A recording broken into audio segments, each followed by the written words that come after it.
I am speaking to you from the cabinet room at 10 Downing Street. This morning, the British ambassador in Berlin handed the German government a final note stating that unless we heard from them by 11 o'clock, that they were prepared at once to withdraw their troops from Poland, a state of war would exist between us. I have to tell you now that no such undertaking has been received, and that consequently this country is at war with Germany. You can imagine what a bitter blow it is to me that all my long struggle to win peace has failed. Yet I cannot believe that there is anything more or anything different that I could have done and that would have been more successful. Up to the very last, it would have been quite possible to have arranged a peaceful and honorable settlement between Germany and Poland. But Hitler would not have it. He had evidently made up his mind to attack Poland whatever happened. And although he now says he put forward reasonable proposals which were rejected by the Poles, that is not a true statement. The proposals were never shown to the Poles, nor to us. And though they were announced in the German broadcast on Thursday night, Hitler did not wait to hear comments on them, but ordered his troops to cross the Polish frontier the next morning. His action shows convincingly that there is no chance of expecting that this man will ever give up his practice of using force to gain his will. He can only be stopped by force. And we in France are today, in fulfillment of our obligations, going to the aid of Poland, who is so bravely resisting this wicked and unprovoked attack upon her people. We have a clear conscience. We have done all that any country could do to establish peace. But a situation in which no word given by Germany's ruler could be trusted, and no people or country could feel itself safe, had become intolerable. And now that we have resolved to finish it, I know that you will all play your part with calmness and courage.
This was a great trial of strength between the British and German air forces. Can you conceive a greater objective for the Germans in the air than to make evacuation from these beaches impossible, and to sink all these ships which were displayed almost to the extent of thousands? Could there have been an objective of greater military importance and significance? For the whole purpose of the war was this. They tried hard, and they were beaten back. They were frustrated in their task. We got the army away, and they have paid fourfold for any losses which they have inflicted.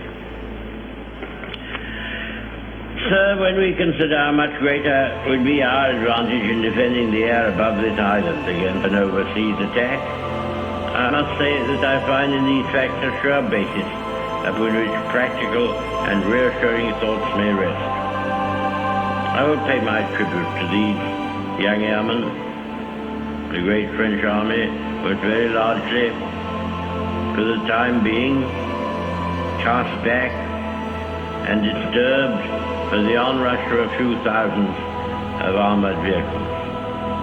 May it not also be that the cause of civilization itself will be defended by the skill and devotion of a few thousand airmen?